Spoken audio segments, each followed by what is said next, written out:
webinaire DRO. On a des petites voix qui nous parlent en plus.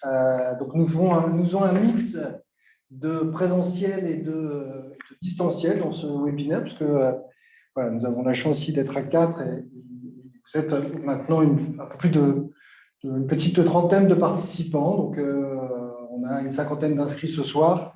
Voilà, pour ce webinaire sur l'Observatoire DRO.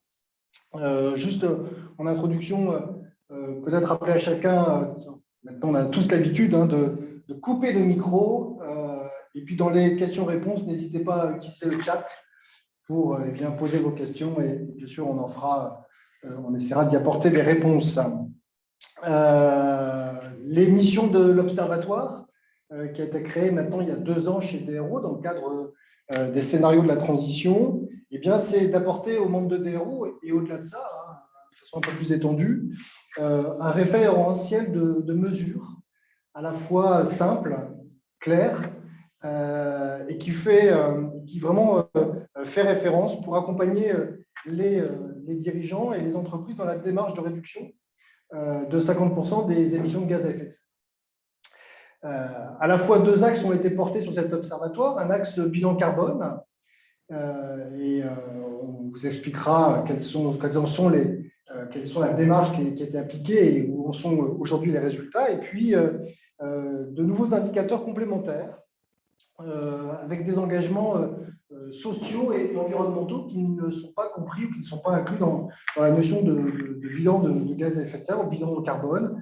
On a voulu aller encore un peu plus loin pour aider justement les entreprises à atteindre les objectifs de la démarche. Alors, sans plus attendre, eh bien, on va avancer sur ce déroulé. Je vais quand même présenter les différents intervenants. Marie Gabory, qui est la dirigeante et fondatrice de Tuvalu, et qui interviendra sur la notion de bilan carbone. On a Eric Poulika de Sigma qui va intervenir sur l'expérimentation que l'on a faite au sein de l'Observatoire. Valérie Ferber qui interviendra, qui est directeur de l'environnement et de l'innovation chez Charrier, et qui interviendra sur justement les indicateurs extra-financiers que l'on a identifiés au sein de DRO. Et puis tout ça sous la houlette de Léo Hardy, qui est permanent chez DRO, et puis eh bien, moi-même, Laurent Bazin, dirigeant d'Axis Conseil et de Biomatitude, et qui suis copilote avec Marie de l'Observatoire. Je laisse sans plus attendre la parole à Marie pour effectivement expliquer eh bien, nos travaux sur la notion de bilan carbone chez DRO. Merci Laurent. Bonjour à tous, ravi de vous retrouver, de vous voir. On va avoir plus de 2 minutes pour présenter tout ça, donc c'est extraordinaire. Si tu peux faire tourner les slides, Léo, c'est chez vous. Hein. Donc, on a lancé ces brigades climat. Il y a maintenant, c'était avant le confinement. Donc, il y en a eu 2 brigades qui ont lieu avant, 2 ou 3, avant le confinement, et puis une un peu en distance, enfin, en hybride. Ça fait quand même 40 entreprises qu'on a pu intégrer dans l'outil Tuvalu. Et puis, donc un observatoire, c'est une V1 qu'on va vous présenter, c'est un début. Moi, j'avais cette vision-là il y a longtemps, de pouvoir se comparer, se situer et suivre dans le temps. Vas-y, je t'en prie, continue. Léo. Donc, l'intérêt de tout ça, c'est de pouvoir, alors ça c'est une version retravaillée, mais de pouvoir contribuer avec les autres chantiers, auprès des autres chantiers pour leur fournir des données. D'ailleurs, s'il y a des pilotes de chantier ou Magali, ce qui serait intéressant, nous on aimerait fournir des données aux autres et ça permet de voir déjà, et on va le voir après en live, que ce que vous achetez, donc les intrants, les achats, sont une part très importante de notre impact. Hein. C'est comme qui vient de l'extérieur, donc chantier achat responsable ou achats locaux ou réutilisation, enfin bref, et en plus c'est économique aussi. Et néanmoins, hein, c'est parce qu'il y a beaucoup, ça pèse énormément, on voit des consommations d'énergie qui sont quand même significatives avec une très faible part d'énergie renouvelable. Alors ça, je suis sûre que si on mettait les chiffres à jour, aujourd'hui serait augmenté significativement. Mais voilà, on s'est donné aussi, il y a le climat, mais il y a aussi, comme le remontrera Laurent, d'autres indicateurs et d'autres objectifs. Il y a l'objectif de moins 50% qui va se découper. J'insiste pas forcément sur les autres indicateurs, vous les avez eus. Et ça, en tout cas, c'est des choses qu'on peut déjà calculer avec les données que l'on a. Ce qu'on va faire, c'est qu'on va vous présenter directement dans Tuvalu comment ça fonctionne. Donc là, ce sont les résultats d'une quarantaine. Là, Léo, je pense qu'il faut que tu donnes la main à Antoine qui a partagé son écran. Voilà. Donc, il y a une quarantaine d'entreprises qui ont fait leur bilan carbone dans Tuvalu ou d'autres qui ont importé. On a importé leurs résultats. Donc, vous voyez, quand on arrive sur Tuvalu, c'est un logiciel, hein, on est éditeur et on a sorti une nouvelle version, donc on est très content. Et on est ravis de vous la présenter d'ailleurs. Et on va déjà faciliter cette fameuse collecte hein, pour ceux qui l'ont fait. Ce n'est pas si simple. Donc là, on a collecté plus de 1000 données qui vont permettre de calculer les tonnes de CO2. Alors là, vous voyez 211 000 tonnes de CO2. Ce n'est pas forcément le chiffre à retenir parce qu'on a d'autres entreprises à intégrer, dont des très, très significatives qui vont faire monter en grain, monter de façon exponentielle ces chiffres-là. Mais néanmoins, c'est un ordre d'idée. On est sur plusieurs centaines de milliers de tonnes de CO2, mais c'est un point de départ. Ensuite, ce que je veux vous partager aujourd'hui, c'est cette partie d'analyse. Donc là, on peut voir donc, le schéma que je vous ai partagé aujourd'hui avec cette part par poste, hein, les postes du bilan carbone. Les postes du bilan carbone, vous les voyez ici, c'est structuré, on pourra les adapter à notre socle d'héros, mais on retrouve les déchets, les déplacements, l'énergie et le fret, et ça correspond aussi à d'autres chantiers. On peut jeter ensuite un œil, par exemple, sur le fret. On a vu qu'on peut avoir du détail. Et là, ça nous permet de voir de façon plus détaillée les types de fret. Est-ce que c'est le fret de livraison, donc du dernier kilomètre, ou le fret amont, depuis notre fournisseur, ou interne, etc. Donc là, on va le retravailler, les déplacements. Donc, on a un chantier mobilité. Moi, ce que je trouvais intéressant d'apprendre, ce que j'ai découvert avec cet observatoire, c'est finalement la part domicile-travail, des déplacements domicile-travail est très significative. Hein, donc, on a vraiment un enjeu de mobilité. Voilà. En plus, on est en métropole, donc on a vraiment des leviers de réduction sur cet enjeu-là. On va normaliser un petit peu, hein, c'est pour ça que vous voyez tous ces petits carrés. Pour l'instant, c'est assez hétéroclite. C'est aussi ce qu'on va voir après, on va rediscuter. Il y a une méthode standard, mais il y a plein de façons de faire des bilans carbone. Et voilà, ça montre aussi chaque entreprise, et Sigma présentera à sa propre approche. Et par contre, l'autre partie que je trouve vraiment intéressante, alors c'est un observatoire, on l'a anonymisé, bien sûr, mais tout de suite. Hop. Donc, on va pouvoir voir, donc à gauche, on a à peu près 40 entreprises et on voit qu'il y en a juste quelques-unes qui, à elles toutes seules, font 50 000 tonnes, 40 000 tonnes de CO2, 24 000 tonnes, etc. Donc, ça permet aussi de se situer. De l'autre côté, à droite, ça, c'est intéressant. Non, avant ça, à droite. De l'autre côté, on a l'intensité. Ça, c'est aussi quelque chose qu'on va travailler parce que c'est un ratio. Donc, c'est le tonne de CO2 de l'entreprise rapporté au nombre de salariés. C'est un ratio très intéressant parce qu'il est commun à tout le monde. Et donc là, celle qu'on voit, et on n'a pas encore affiné cette partie-là, mais c'est des entreprises plutôt industrielles. On va être sur des ratios de 100, 160, 50 tonnes de CO2 par salarié. Quand une entreprise du service, on va être plutôt à 4, 5, 7, 8 tonnes de CO2 par salarié.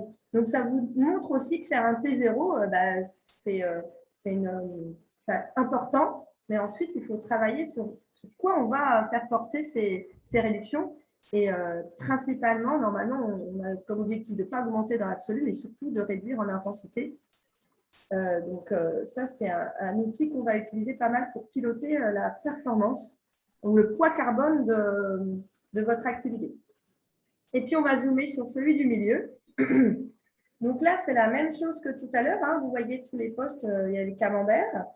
Le rose, c'est les achats, c'est les intrants. Donc, c'est assez variable selon les entreprises. On voit quand même que c'est globalement significatif.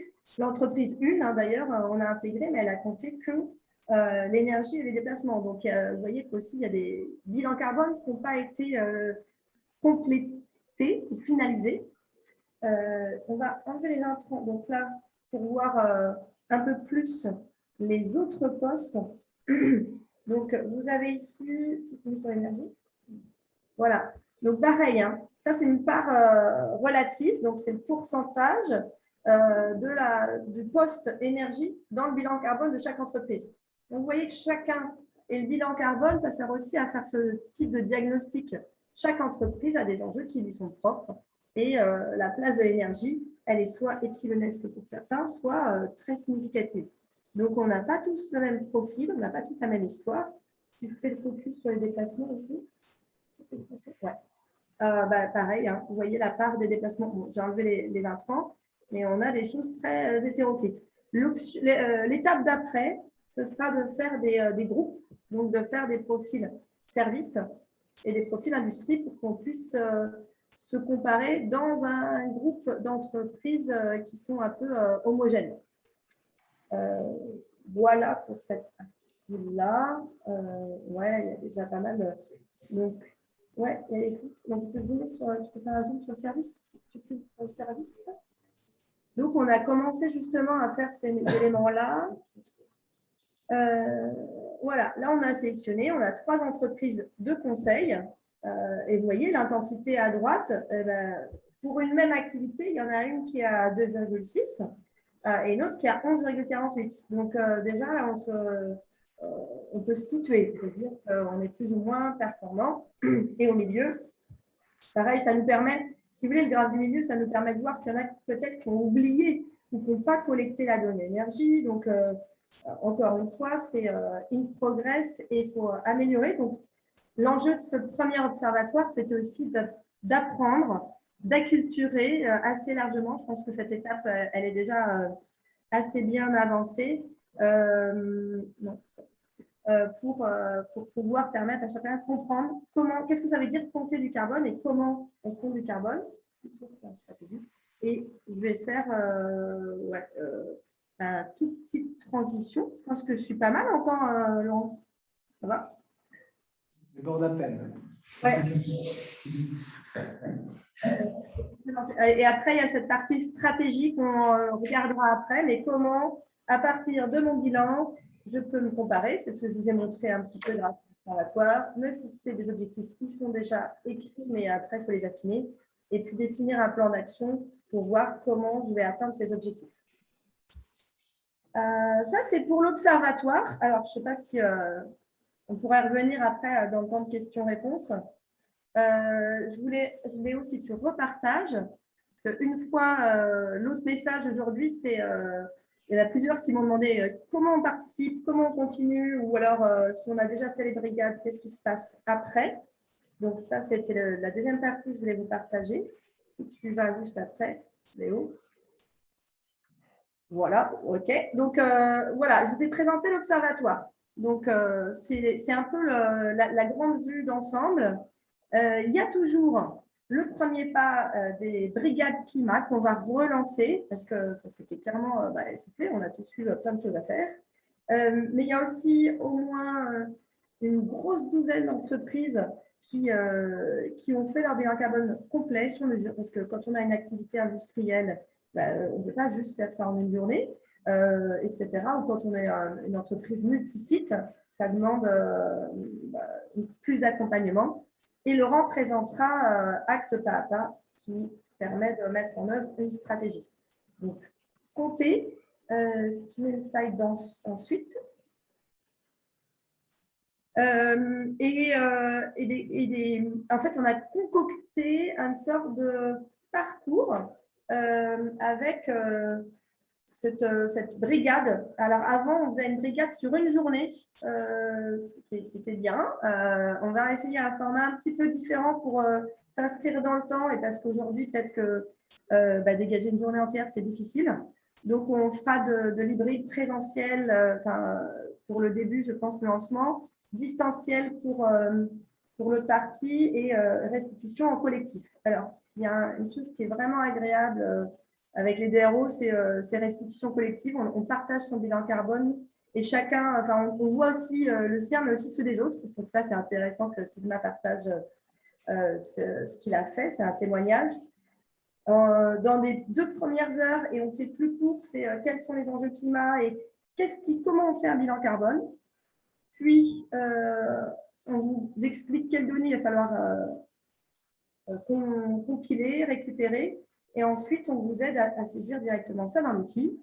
Et à la fin, donc, comme je disais, collectivement, on regarde et on comprend, on analyse et on fait un atelier, prochaine étape et des premières actions qu'on va pouvoir mettre en œuvre directement. Donc ça, c'est sur ce que c'est qu'une brigade, comment ça se passe. Juste après, et je crois que c'est la dernière partie. En fait, voilà, les DRO, on le sait, il y en a pour tous les goûts, toutes les tailles, tous les secteurs et tous les niveaux de maturité. Donc, on a essayé d'être assez large. Donc, les brigades, c'est ce que je viens de vous présenter. Vous allez recevoir un mail avec des dates et des modalités d'inscription.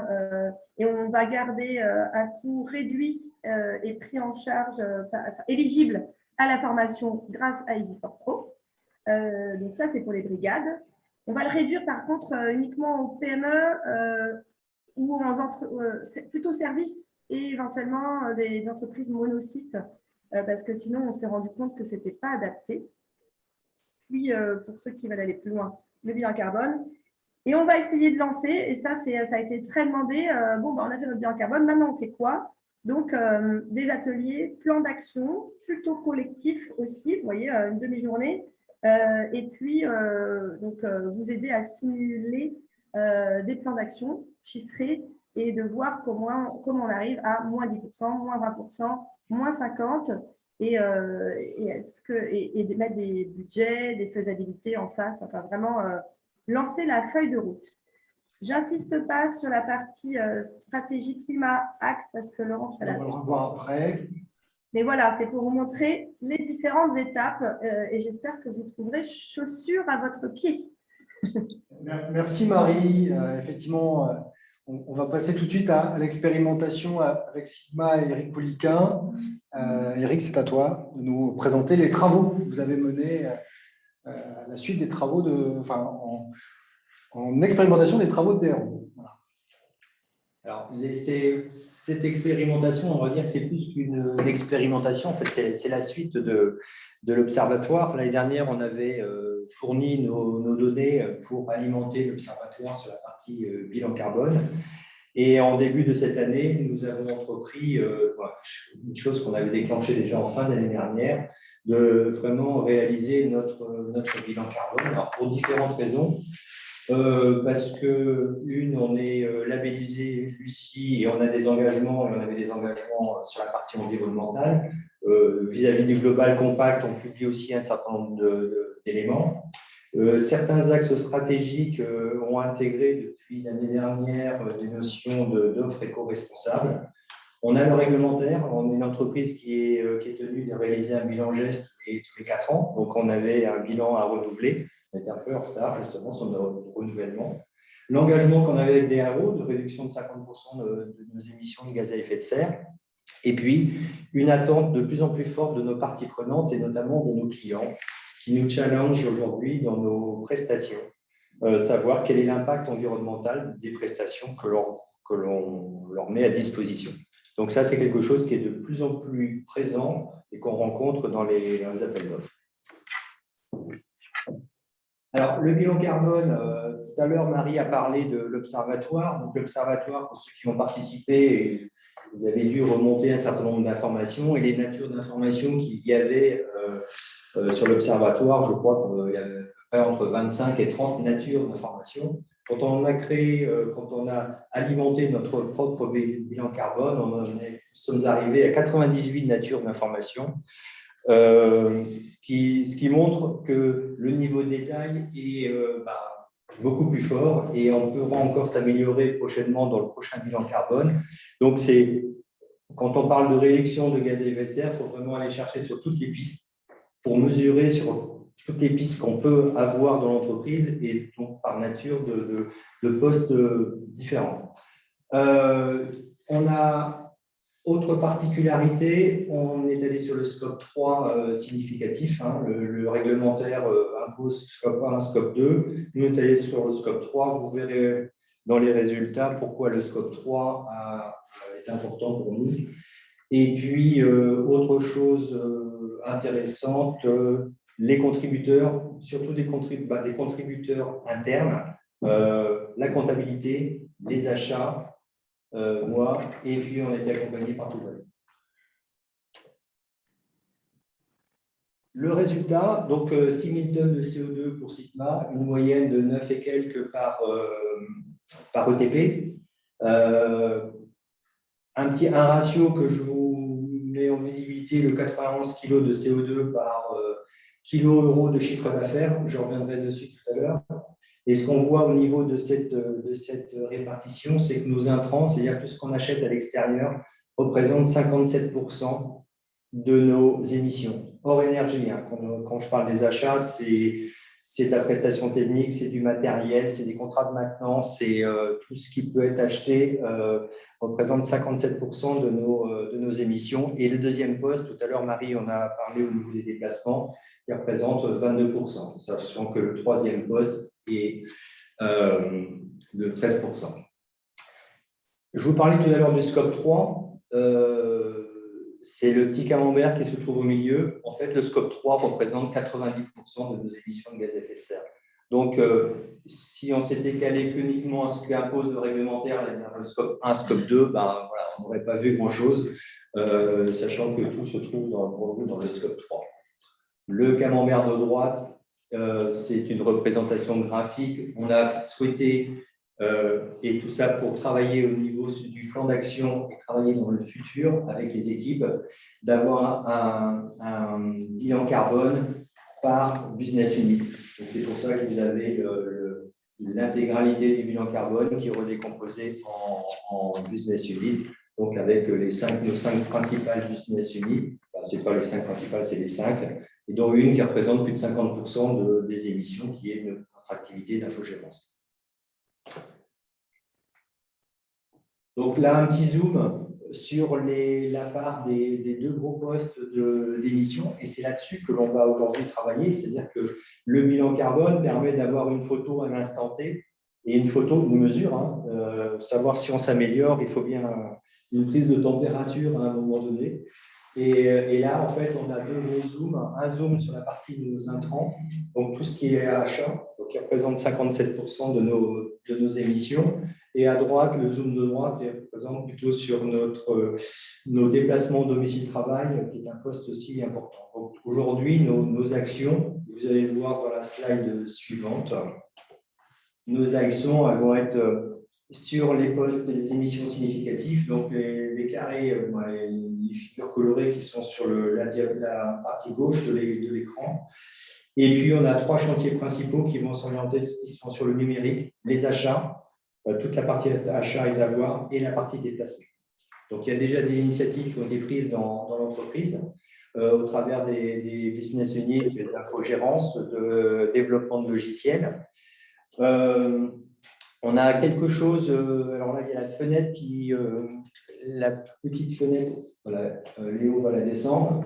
On a intégré dans le dernier accord d'intéressement qui était signé l'été dernier, on a intégré l'indicateur de CO2 par K euros de chiffre d'affaires qui était intégré dans l'accord d'intéressement. Donc, c'est un élément déclencheur à hauteur de 20% du montant de l'intéressement. Et puis, le fait d'avoir intégré ça dans notre accord d'intéressement fait qu'on va être tenu maintenant de réaliser notre bilan carbone annuellement. Et pour justement préparer le futur et travailler plus en profondeur et non pas du court terme, mais plutôt sur du long terme, on s'est engagé avec un collectif DRO d'une dizaine d'entreprises dans la démarche acte pas à pas. Et Laurent va je donne le relais à Laurent qui va vous en parler de cette démarche. Merci Eric, merci pour ce retour d'expérience riche, en tout cas, voilà, d'enseignement. Effectivement, acte pas à pas, c'est quoi? L'idée, eh bien, c'est, comme l'a dit Marie tout à l'heure, c'est d'aller plus loin. Alors, c'est vrai que ça ne s'adresse pas forcément à toutes les entreprises. Il faut pouvoir trouver le juste milieu aussi à ces actions, mais à l'initiative de DRO et de l'ADEME, qui cofinancent ce projet, eh bien, a été décidé il y a maintenant 1 an de se lancer dans cette démarche-là pour un certain nombre d'entreprises. Alors, on est plus précisément 11 entreprises DRO à s'être investies dans ce process, dont Sigma, Eric vient de le dire. L'idée est effectivement d'avoir déjà établi dans un premier temps son bilan carbone, son bilan d'émissions de gaz à effet de serre. Ça, évidemment, c'est la première étape de ce processus. La deuxième étape, eh bien, c'est de réfléchir sur l'intégration des différents engagements qu'on peut prendre dans l'objectif d'une réduction de 50% des émissions de gaz à effet de serre à horizon 2030. Donc, quels sont les engagements qu'on peut prendre et les mettre dans une vision, puisqu'on s'aperçoit que c'est difficile d'appréhender ces objectifs si on n'inclut pas à la fois l'entreprise dans toute sa conception, Eric vient de le dire, mais aussi son écosystème. Et donc, ça nécessite d'avoir une vision à moyen long terme. Et l'avantage de cette démarche, c'est d'aller jusqu'à la mise en place des actions concrètes. Et donc, ces trois moments forts dans cette démarche, donc le bilan carbone, la stratégie, enfin la prise de connaissance des engagements et la stratégie, et puis les actions concrètes pour y parvenir, eh bien, c'est un processus qui s'étale sur 3 années, avec, je l'ai dit, l'ADEME qui copilote ce projet, qui cofinance d'ailleurs ce projet pour DRO. DRO étant le premier collectif à s'inscrire dans cette démarche-là. Il y a encore très peu d'entreprises en France qui s'inscrivent dans cette démarche, mais DRO l'a fait de façon collective avec ses 11 entreprises. Et donc, l'idée, c'est vraiment d'avancer avec un accompagnement de plusieurs sociétés de conseil, dont Tuvalu, qui nous accompagne aussi dans cette démarche d'amélioration continue sur ce programme Acte pas à pas. Donc, je l'ai dit, 2021, ça a été le démarrage, en janvier 2021, pour être précis. Donc, on a déjà pas mal avancé, puisque pour un certain nombre d'entreprises, elles ont déjà établi des engagements concrets. Et puis, on a travaillé encore très récemment sur une journée de travail, là, 15 jours ou 3 semaines, sur la vision de l'entreprise, donc pour associer la vision avec les engagements pris par l'entreprise en matière de réduction des émissions de gaz à effet de serre. Donc, 11 entreprises se sont engagées donc, sur cette partie de 3 ans, et je viens de le dire, avec un financement de l'ADEME. En fonction de la taille d'entreprise, ça va de 70 à 50%. L'envie que l'on a sur ce projet, c'est de pouvoir lancer une deuxième promotion, on va les appeler comme ça, en 2022, avec là encore, si possible, une dizaine d'entreprises, pour se lancer encore dans cette dynamique très constructive et puis très concrète, puisque, je vous dis, l'idée, c'est vraiment d'avoir des actions à court et moyen terme sur cette réduction de gaz à effet de serre. Voilà pour cette partie acte pas à pas. Évidemment, on se tiendra à votre disposition si vous souhaitez aller plus loin dans cette réflexion. Je vais maintenant donner un message clair. Je pense que ça a été, c'est quasiment sûr. Il y a plusieurs candidats. Donc, l'ADEME est d'accord pour financer une autre promotion. Ce ne sera pas avant 2022. Voilà, OK pour Florentès pour participer à Acte pas à pas en 2022. Voilà, c'était exactement ce que je voulais faire, provoquer des vocations et puis insister sur le collectif. Enfin, on a vécu des journées vraiment extra et de le faire tout seul. Des fois, on dit c'est trop dur à monter, c'est la montagne. Et de faire tous ensemble, je pense que là, ça a vraiment motivé les troupes et puis on apprend beaucoup de choses. En tout cas, moi, je prends beaucoup de plaisir à cette opération Acte collective. Voilà, donc n'hésitez pas à me contacter et je crois que les participants confirment. Voilà. Ben, écoute, merci Marie. Et puis effectivement, ouais, des moments forts, puis des moments engageants en tout cas. Et c'est vraiment source d'action concrète.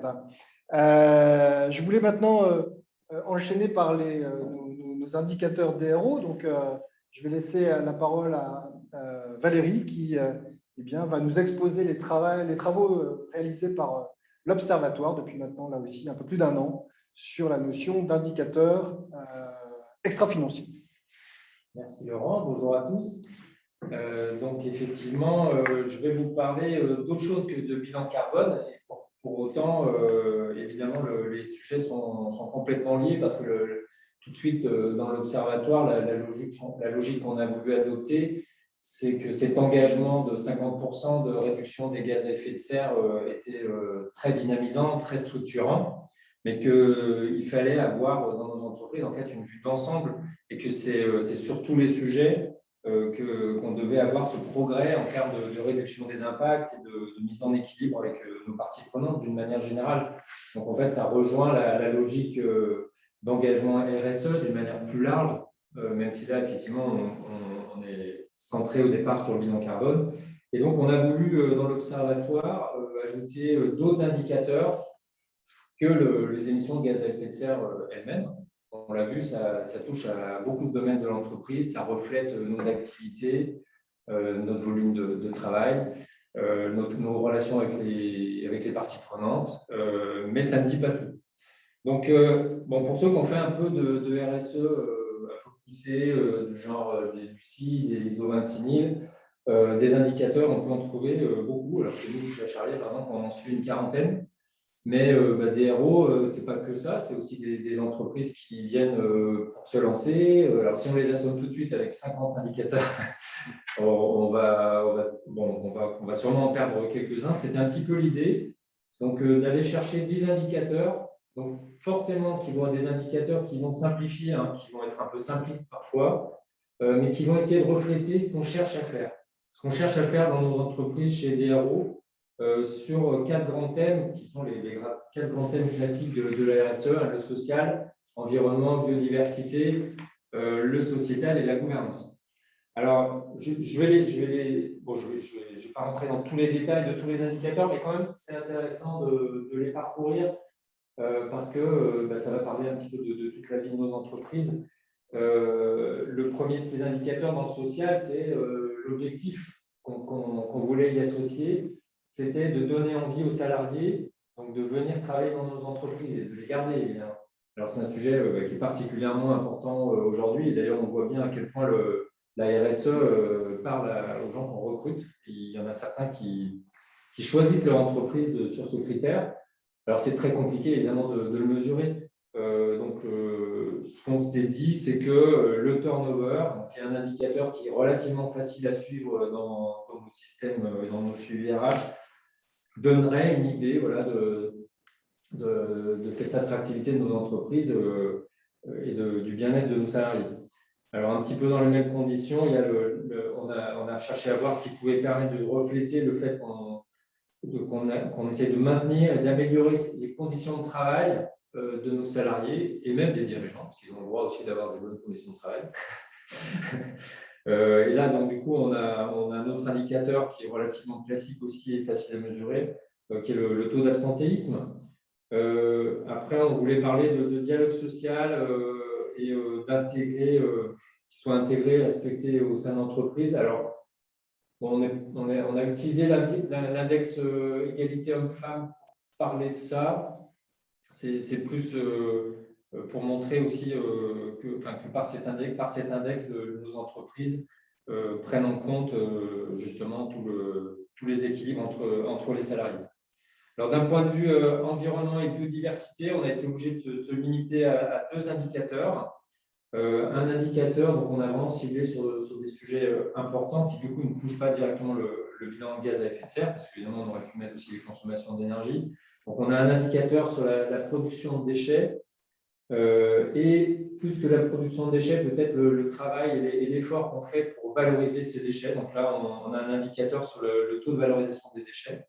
On y reviendra tout à l'heure. Et puis, un indicateur sur nos consommations de fluides. Alors, au départ, on avait employé ce terme, il me semble, qu'on a restreint à la question de la consommation d'eau. Alors, ce n'est pas toujours si facile en fait, de mesurer ces consommations d'eau. Donc, on rapporte au nombre d'équivalents temps plein. Après, en sociétal, donc, on cherche, là, on va chercher à mesurer l'effort qui est fait par les entreprises pour essayer de localiser les achats, la logique d'achat local, donc avec un indicateur que peut-être certains d'entre vous suivent, qui est la part d'achats locaux. On a pris le parti, au final, dans le local, hein, ça peut vouloir dire beaucoup de choses différentes. Alors, c'est vrai qu'on est aussi des entreprises assez différentes, on est sur des territoires, des périmètres géographiques différents, donc le local pouvait être assez compliqué à évaluer. On est allé sur quelque chose d'assez raisonnable dans le sens où on a pris la part d'achat à l'échelle nationale. Voilà. Donc, dans un premier temps, on essaie de regarder déjà l'effort qu'on fait pour acheter français, en gros, hein, c'est ça si je résume, tout ce qui peut l'être. Développer une politique d'achat responsable, je le détaillerai tout à l'heure. Donc, c'est un indicateur à points, c'est une particularité dans cet observatoire. Et puis, l'inclusivité, donc la capacité d'entreprise à intégrer, à embaucher, à employer toutes sortes de populations, donc des jeunes, des moins jeunes, la question du handicap, l'insertion. Voilà, donc on va mesurer la part de salariés dans ces différentes catégories par rapport à l'effectif global. Et puis, 2 indicateurs de gouvernance. Un premier indicateur sur la sensibilisation des salariés, parce que ça, c'est un point qui est très important. Alors, évidemment, ça va toucher au bilan carbone, mais à la RSE en général. On peut faire de la RSE de COMEX, on peut faire de la RSE de siège aussi. Nous, on le voit, hein, c'est un des efforts, c'est un des biais, un des leviers à activer. C'est d'embarquer l'ensemble des collaborateurs et pour ça, il faut leur expliquer ce que c'est que de la RSE. Parce que voilà, il faut rentrer dans les détails, qu'ils comprennent en quoi ça les touche, en quoi ils peuvent être acteurs. Et donc, on va mesurer la part de collaborateurs qui sont formés à la RSE. C'est peut-être à la fois un indicateur d'État, c'est-à-dire que ça démontre une envie de l'entreprise d'embarquer tout le monde, et puis aussi un indicateur moyen, parce que c'est comme ça qu'on va pouvoir être actif et dynamique sur l'ensemble des paramètres. Et puis un dernier point sur la gouvernance, c'est l'intégration de la RSE dans la stratégie et dans la décision de l'entreprise. Donc là où on va avoir un certain nombre de points en fonction de sa maturité, j'allais dire, on va le parcourir rapidement. Je suis déjà un petit peu long, bon, ça va. Ça. Donc, alors, premier élément de retour sur cet observatoire hors bilan carbone. Donc, on a quand même 42 entreprises qui ont participé sur combien? J'ai vu 126 sur le site. Mais, oui, c'est une trentaine. Voilà, donc on va dire on a un tiers quand même des entreprises de DRO qui ont fait l'effort d'aller mesurer ces différents indicateurs qui sont pas forcément très compliqués à mesurer, mais bon, parfois, quand on démarre, on l'a pas sous la main. Donc, voilà, que c'est des entreprises qui sont relativement bien réparties en termes de taille, hein, c'est assez équilibré. Ce n'est pas uniquement les grosses entreprises qui ont fait l'effort d'aller chercher ces informations. Donc, ça, c'est plutôt bon signe, voilà. Et puis, voilà, quelques résultats et quelques précisions sur les indicateurs. Donc, par exemple, voilà, sur le turnover. Le turnover, c'est quoi? C'est le nombre de départs. En gros, c'est la moyenne entre le nombre de départs et le nombre d'arrivées au cours de l'année. Alors, on peut en débattre. Voilà, est-ce que c'est le bon indicateur absolu? Je ne sais pas, mais en tout cas, dans une tendance, dans une entreprise donnée, une tendance, ça va forcément nous donner des indications sur l'ambiance et l'attractivité de l'entreprise. Juste une précision, on n'a pas intégré les alternants dans ce calcul. Donc, on voit ensuite dans les résultats, ici, les taux de rotation qui ont été fournis par les entreprises répondantes. Donc, on est sur une moyenne autour de 13%. Alors, selon les secteurs, c'est difficile de savoir c'est bien, c'est pas bien. Hein. Selon les secteurs d'activité, selon les dimensions d'entreprise, ça peut avoir un sens assez différent. Ce qui peut être intéressant, c'est que chaque entreprise va pouvoir se confronter, se comparer aux autres. On dit quand je me regarde, je me désole, quand je me compare, je me console. Donc, j'espère que ce sera le cas pour vous. On voit que, par exemple, en moyenne, là, sur les entreprises de plus de 500 salariés, on est à moins de 10% en moyenne. Donc, ça commence à être des turnovers qui disent des choses sur l'ambiance au travail dans nos entreprises. Alors, un autre indicateur, je ne vous les fais pas tous parce que là, ça serait beaucoup plus long qu'un quart d'heure. Mais un autre indicateur environnement sur le recyclage des déchets. Alors là, c'est pareil. Si vous êtes une petite start-up de 5 salariés ou si vous êtes un grand groupe industriel de 1500, la question du déchet est complètement différente. D'ailleurs, nous, elle nous a posé question parce qu'en fait, là, l'indicateur, c'est le taux de valorisation des déchets émis par l'entreprise. Alors, dans le émis par l'entreprise, quand c'est juste la poubelle de bureau, ça va, c'est assez simple. Quoique le mesurer, c'est pas si évident.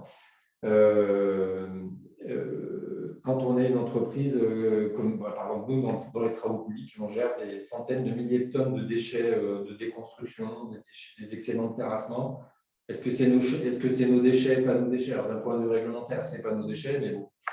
On ne peut pas s'en laver les mains, on doit faire des efforts, on doit avoir une action sur la valorisation de ces déchets, trouver des manières de les recycler, de les revaloriser. Donc, nous, on les intégrait dedans, par exemple. Voilà, alors qu'en théorie, ce n'était pas forcément nos déchets. Le résultat, alors là, il a été formulé d'une manière un peu particulière sur cette diapo, parce qu'en fait, on voit que la tranche dominante, donc là, c'est les 11 du camembert, pas du jaune, la part jaune du camembert, pour lesquels en fait on a plus de 75% de valorisation des déchets, ce qui est un très bon chiffre, et c'est ce qui est visé par les directives européennes. En moyenne, la moyenne, il me semble que c'était pas 64 ou... Non. Très bonne question. J'ai vu une diapo il y a longtemps avec une moyenne. Il y a quelqu'un qui avait réagi d'ailleurs que ce n'était pas le même chiffre, mais voilà. Mais bon, en tout cas, il y a quand même pas mal d'entreprises qui ont des gros efforts et grosse efficacité en termes de valorisation de déchets. Bon, on voit, on en a 4, c'est-à-dire 10% qui sont entre 5 et 25% de valorisation des déchets. Ça veut dire qu'il y a peut-être des choses à faire. Si c'est des entreprises qui ont fait des bureaux, il y a des choses à faire sur le tri et l'économie, éviter à la source. Voilà. Et puis, 2 indicateurs qu'on a mesurés avec un nombre de points. Donc, le premier, c'est sur l'achat responsable. Celui-là, je l'aime bien parce que en fait, c'est un indicateur assez progressif. Donc, en fait, plus vous cochez de cases dans la liste de formule de calcul de l'indicateur, plus vous voyez que vous êtes mûr, que vous réfléchissez et que vous êtes efficace sur ce sujet. Donc, déjà, est-ce que vous respectez les délais de paiement? Voilà, ça va du respect des délais de paiement jusqu'à l'audit chez le fournisseur pour voir s'il est dans la même politique RSE que vous, voire avoir des certifications carrément de relations fournisseurs durables, d'achat responsable. Donc, typiquement, chez nous, on sélectionne nos fournisseurs selon certains critères RSE, mais enfin, par exemple, on ne va pas jusqu'à les auditer chez eux, vérifier qu'ils assument tous ces engagements. Alors là, voilà, la réponse, on a une moyenne de 2 sur 8, ce qui ne paraît pas beaucoup. D'un autre côté, je pense que c'est un indicateur qui était assez exigeant. Et ça nous dit des choses aussi. Nous, on a vu sur les différents référentiels où on est évalué, les achats responsables, on n'est pas assez actifs, on ne va pas assez loin. Donc, apparemment, on n'est pas les seuls. Donc, c'est sûrement un sujet sur lequel on peut travailler et partager des choses. Et puis, dernier indicateur sur la gouvernance, c'est l'intégration de la RSE dans la stratégie de l'entreprise.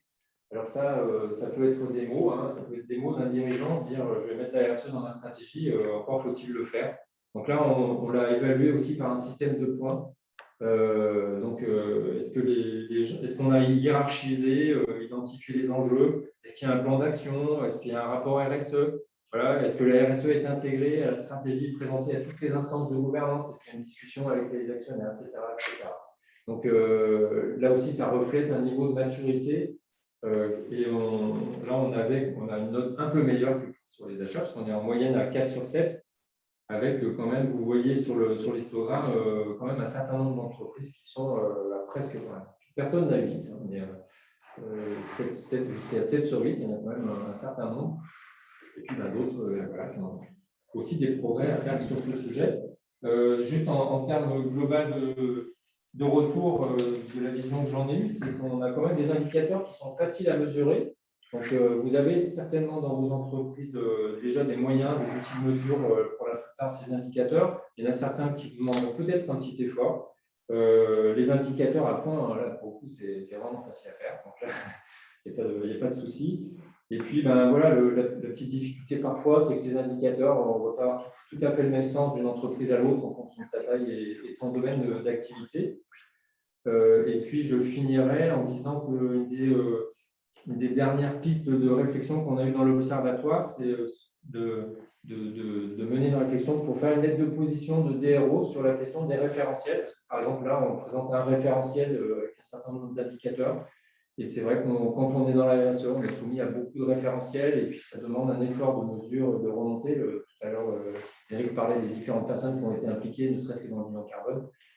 Et donc, si on pouvait converger et nous orienter les choses pour avoir un référentiel un peu général et partagé par tous nos interlocuteurs, ça serait intéressant. Voilà, Laurent. Merci Valérie. Écoute, en tout cas, merci à chacun d'entre vous pour avoir presque respecté le timing puisqu'il est 17h49, ce qui va nous laisser quand même le temps de questions-réponses. Je ne sais pas si vous aviez des questions qui apparaissent déjà. Il y en a une sur les scopes, savoir si on a intégré dans l'observatoire au niveau du référentiel bilan carbone les scopes 1, 2 et 3. Alors, 1 et 2, oui. 3, non. Mais Marie, si tu veux juste compléter sur cette information, voilà, je te laisse juste répondre à cette question. Vous pouvez répéter la question, s'il vous plaît. Parce qu'en fait, on a intégré le scope 1, 2 et 3 dans l'observatoire que tu as présenté tout à l'heure. Alors, c'est assez. Alors, il y a toujours du scope 3. Hein. Vous avez vu, 1 et 2, c'est rikiki et c'est vraiment juste l'énergie et une partie des déplacements automobiles. Donc, oui, forcément, on a mis du scope 3. On a choisi le scope 3 significatif quand on a parlé du socle DRO. Et il y a une grande partie d'entreprises qui ont fait un scope 3 assez complet. Et on a utilisé, par contre, pas mal les cas euros de dépenses pour simplifier parce que sinon, ça peut prendre vraiment plus de temps. Merci Marie. Alors, je ne vois pas d'autres questions. Par contre, j'ai cru voir qu'on avait Bénédicte Virgand qui doit être dans la liste des présents là. Et j'aimerais bien qu'elle participe, puisqu'elle participe aussi elle participe à la fois à l'Observatoire et puis au référent RSE. Si elle pouvait juste donner un peu son retour d'expérience sur à la fois acte pas à pas, bilan carbone et observatoire, puisqu'elle fait les trois. Voilà. Exactement. Bonjour à tous. J'espère que vous m'entendez bien. Très bien. Super. Oui, alors effectivement, on fait partie des trois projets. Nous, l'enjeu, c'était de consolider un peu notre rapport extra-financier, parce qu'il n'était pas totalement abouti, et puis c'était de s'inspirer du collectif, de benchmarker les bonnes pratiques. Et pour ça, le fait d'intégrer l'observatoire, de réfléchir ensemble aux indicateurs extra-financiers, c'était une façon aussi de se mobiliser, de s'inciter soi-même à mettre en place des indicateurs qu'on n'avait pas forcément mis. Et ça, c'était très bien. Et puis, avec l'objectif de développer des données comparables et de se projeter collectivement sur cette trajectoire bas carbone du territoire. Donc, voilà, objectif rempli avec une réitération, Laurent, je crois, annuelle et avec un envie de vous passer le message de nous rejoindre pour les DRO qui ne sont pas encore dedans, parce que ça donne une couleur à ce territoire et on va voir l'évolution, j'espère, positive. Et en tout cas, ça crée un élan de mobilisation. Donc, plus on est acteur et plus c'est sympa. Et puis, Acte, ça s'inscrit dans la continuité. Chez l'IDEA, on est… en fait, cette démarche, elle tombe en plein dans notre plan stratégique 2025. qu'on va bientôt révéler à nos collaborateurs. Et on avait fait l'analyse de risque de l'entreprise, ce qui pouvait être des risques significatifs ou vraiment très importants pour nous. Et le complément avec ACT, c'est qu'on affine cette partie environnement, climat. On approfondit vraiment l'exercice de l'analyse de risque sur ce sujet-là. Et du coup, on arrive plus facilement à construire notre feuille de route, à l'objectiver. On a vraiment une situation de départ, un objectif d'arrivée. Je dirais que la différence avec notre stratégie actuelle, c'est qu'on a une stratégie sur 5 ans et ACT nous oblige à réfléchir sur une échelle de temps beaucoup plus importante. Mais voilà, on se projette sur un temps plus long. Et en tout cas, c'est encore une fois le collectif qui est, je rejoins Marie, qui est vraiment chouette sur le partage. Et on croise les regards chez des héros et c'est très enrichissant pour chacun de nous. Voilà. Merci Bénédicte. Et puis, te remercie aussi parce que tu fais le lien entre le chantier observatoire et les correspondants RSE. Et c'est vrai que c'est un chouette boulot. Ça nous permet aussi de diffuser ce que l'on fait. C'est important. Voilà. Oui, tout à fait. Puis on apprend à se connaître tous. Donc, c'est bien. On va les uns chez les autres. On découvre nos façons de faire, nos visions. C'est sympa. Et je vois que Bruno aussi a levé la main. Donc, je vais lui laisser la parole. Non, c'est juste en complément de ce qu'a dit Bénédicte, il y a une chose qui nous a marqué depuis l'intervention de Valérie. On est dans une situation aujourd'hui où le nombre de référentiels, tu l'as évoqué à un moment, est très important. Et moi, je pense qu'on a aussi besoin de DRO pour nous aider à simplifier le nombre de référentiels. Avec Béné, là, on a travaillé sur les indicateurs RSE, les indicateurs sur le plan stratégique. Et à un moment, on était à plus de 200 indicateurs. Pour arriver à 50, on a fait un travail de torture sur l'ensemble du groupe. Et déjà 50, ça fait marrer tout le monde, quoi. Bon, donc, on a vraiment besoin. Or, il y a deux phénomènes qui sont en train de se passer et qui nous échappent un peu, mais sur lesquels je pense qu'on peut avoir un mot à dire.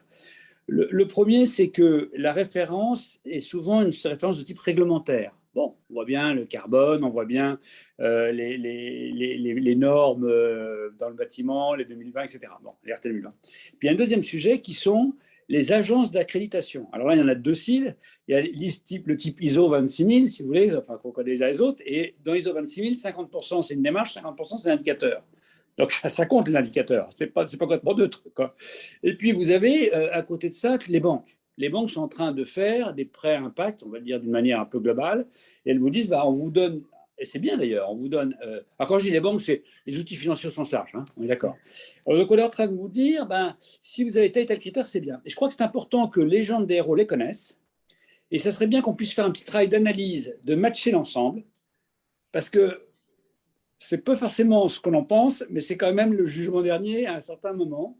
Et c'est bien de pouvoir se dire, quand on est dans une démarche d'entreprise, surtout dans une petite entreprise, on ne peut pas se disperser. Bon, attendez, c'est là-dessus qu'on va être jugé, sur un pré-impact ou sur une démarche ISO ou par un client extérieur. Et ce n'est pas la peine de se réinventer la roue sur des sujets qui finalement, je ne dis pas qu'ils sont indifférents, mais ils sont relativement marginalisés. Voilà, c'est juste un point. Alors, c'est encore un travail supplémentaire, donc c'est affreux, ce n'est pas pressé. Mais je pense que DRO a vraiment un rôle là-dessus de prescripteur presque. Merci Bruno. Oui, alors ça me donne aussi l'occasion de préciser qu'effectivement ce qu'on vous a présenté sur l'Observatoire est pour base de référentiel 2019.